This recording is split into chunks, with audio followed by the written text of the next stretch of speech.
स्वागत आहे आपल्या सर्वांचं आपल्या यूट्यूब चॅनलवर. Sorry for late.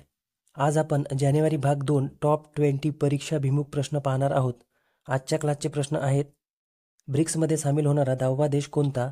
Henley passport index 2025, 31वा Janaki देवी बजाज पुरस्कार, लष्कर दिन 2025चे आयोजन, भारताचा पहिला जनरेशन बीटा मुलाचा जन्म कोणत्या राज्यात झाला, इत्यादी प्रकारचे प्रश्न पाहणार आहोत. चॅनलवर आला आहात सबस्क्राईब करायला विसरू नका आणि जास्तीत जास्त शेअर करा जेणेकरून सर्वांचा फायदा होईल. व्हिडिओ जर आवडला तर लाईक करा आणि कॉमेंटमध्ये नक्की सांगा. चला तर आपला वेळ वाया न घालवता आजच्या क्लासला सुरुवात करतो. व्हिडिओ सुरू करण्यापूर्वी येणाऱ्या नवीन जाहिरातीवर आपण एक नजर टाकूया. तलाठी भरती 2025 2000 प्लस जागा, वनरक्षक भरती 2025 2500 प्लस जागा. या जागांमध्ये कमी जास्त होऊ शकतो. दारूबंदी पोलीस भरती 2025 आणि पोलीस भरती 2025 आणि अजून काही नवीन जाहिराती येतील. तयारी जर करायची असेल तर सुरुवात आतापासूनच करावी लागेल. जाहिरात येईल मग मी पुस्तक काढील तर तुम्ही पुढच्या वर्षी पण पुस्तकच काढाल. बाकी आपली इच्छा. चला आपल्या क्लासला सुरुवात करतो. प्रश्न पहिला आपल्या समोर आहे: ब्रिक्समध्ये सामील होणारा 10वा पूर्ण सदस्य देश कोणता बनला आहे? मोस्ट IMP प्रश्न आहे. योग्य उत्तर आहे इंडोनेशिया. हा प्रश्न आपण पूर्ण डिटेलमध्ये पाहू. ब्रिक्सची स्थापना 2006 मध्ये झाली. सुरुवातीला ब्रिक्स असे नाव होते. ब्राझील, रूस, भारत आणि चीन यांनी मिळून याची स्थापना केली. 2010 मध्ये साऊथ आफ्रिका यामध्ये सामील झाला. त्याचे नाव ब्रिक्स असे झाले. 2009 मध्ये ब्रिक्सचे पहिले शिखर संमेलन रूस येथे झाले.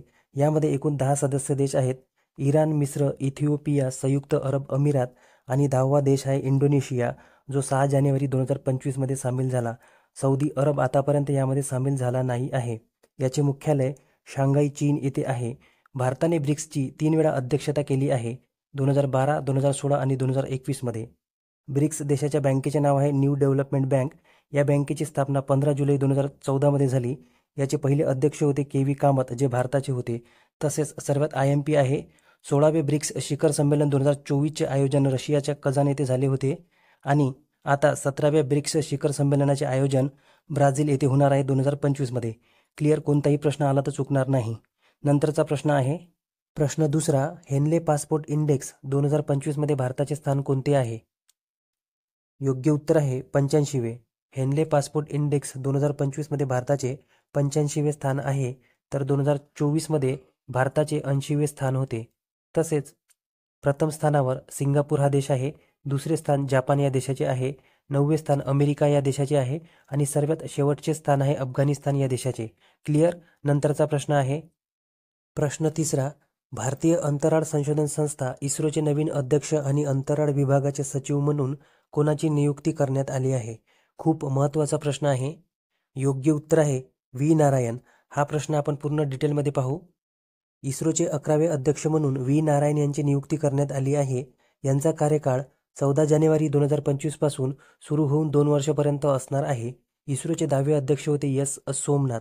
इस्रोबद्दल थोडक्यात पाहू. इस्रोची स्थापना 15 ऑगस्ट 1969 मध्ये झाली. इस्रोचे पहिले अध्यक्ष विक्रम साराभाई होते. इस्रोचे मुख्यालय बंगळुरू, कर्नाटक येथे आहे. इस्रोचे पूर्ण नाव इंडियन स्पेस रिसर्च ऑर्गनायझेशन असे आहे. इस्रोचे ब्रीदवाक्य मानवी सेवेसाठी अंतराळ तंत्रज्ञान. सर्वाधिक काळ अध्यक्ष राहिले आहेत इस्रोचे सतीश धवन, 12 वर्षापर्यंत हे अध्यक्षपदावर राहिले आहेत. तर सर्वात कमी काळ अध्यक्षपदावर राहिले आहेत GK मेनन, एकूण 9 महिन्यापर्यंतच यांचा अध्यक्षपदाचा कार्यकाळ होता. तसेच ऑप्शन जर पाहिले तर आशुतोष अग्निहोत्री यांची भारतीय खाद्य निगम FCIच्या अध्यक्ष व व्यवस्थापकीय संचालकपदी नियुक्ती करण्यात आली आहे. फैज अहमद किदवई यांची नागरी विमान वाहतूक महासंचालकपदी नियुक्ती करण्यात आली आहे आणि भारती कुलकर्णी या राष्ट्रीय पोषण संस्थेच्या नवीन संचालक बनल्या आहेत आणि ही संस्था हैदराबाद येथे स्थित आहे. क्लिअर. नंतरचा प्रश्न आहे प्रश्न चौथा: 2025च्या प्रवासी भारतीय दिवसाची थीम काय आहे? योग्य उत्तर आहे विकसित भारतासाठी भारतीय समुदायाचे योगदान. या प्रश्नाचे IMP पॉईंट आपल्या समोर आहेत. 9 जानेवारी हा दिवस प्रवासी भारतीय दिवस म्हणून साजरा करण्यात येतो. प्रवासी भारतीय दिवस 2025चे आयोजन भुवनेश्वर, ओडिसा येथे करण्यात आले. यंदाची थीम विकसित भारतासाठी भारतीय समुदायाचे योगदान ही होती. यंदाचे हे 18वे संस्करण होते. यंदाच्या प्रवासी भारतीय दिवसावर 27 पुरस्काराचे वितरण करण्यात आले आहे.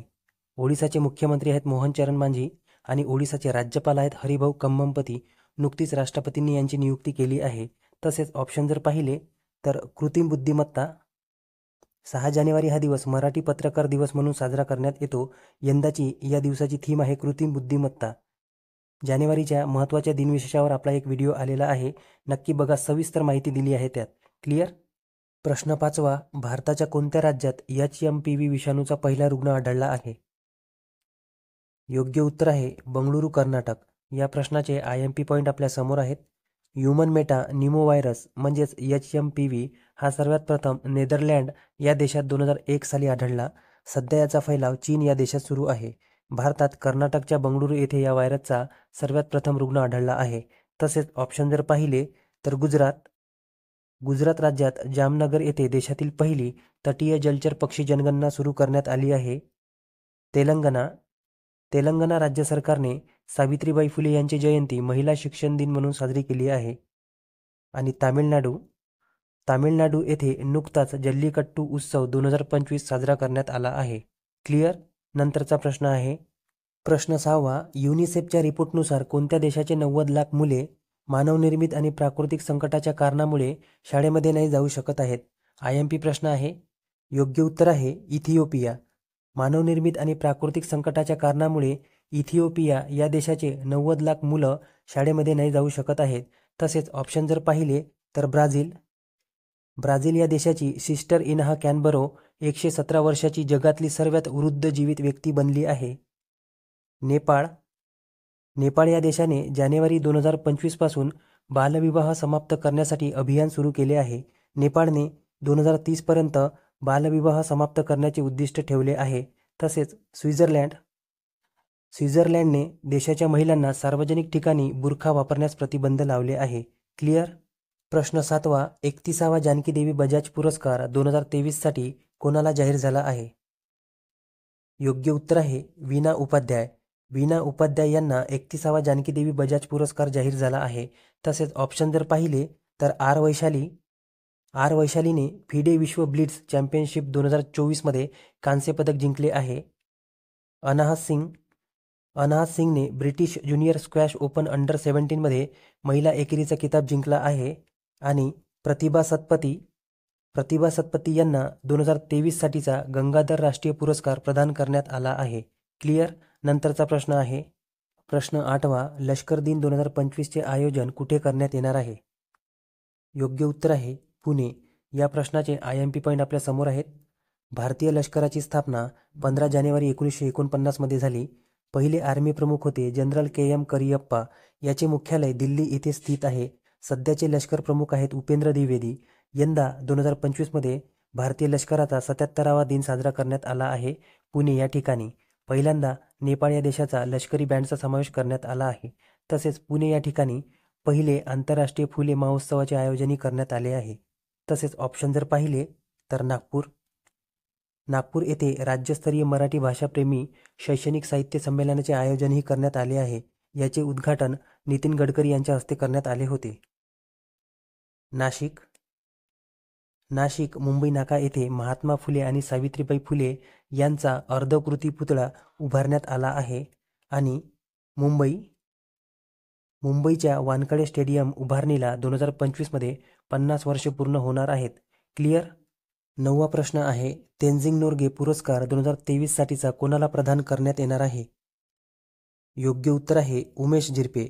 या प्रश्नाचे IMP पॉईंट आपण समजून घेऊ.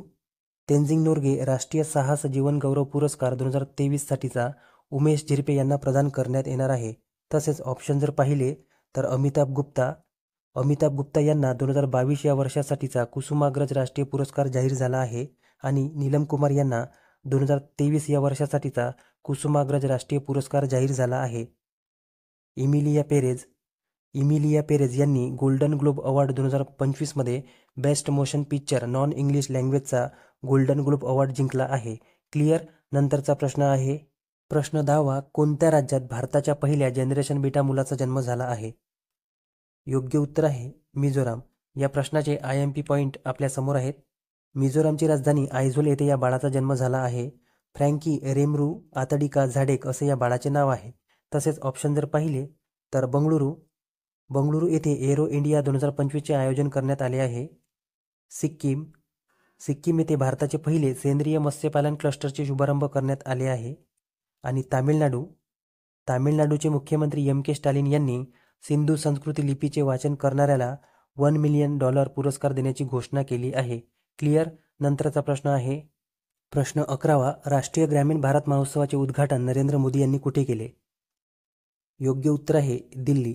दिल्लीमध्ये आयोजित झालेल्या होणाऱ्या सर्व आयोजनावर आपण एक नजर टाकूया. राष्ट्रीय ग्रामीण भारत महोत्सवाचे उद्घाटन नरेंद्र मोदी यांनी दिल्ली येथे केले. या दिवसाची थीम 2047च्या विकसित भारतासाठी ग्रामीण भारताची बांधणी करणे अशी आहे. तसेच दिल्ली येथे Jammu Kashmir and Ladakh through the ages या पुस्तकाचे प्रकाशन अमित शाह यांनी केले आणि CBIने विकसित केलेल्या भारत पोल पोर्टलचा प्रारंभही अमित शाह यांनी इथेच केला.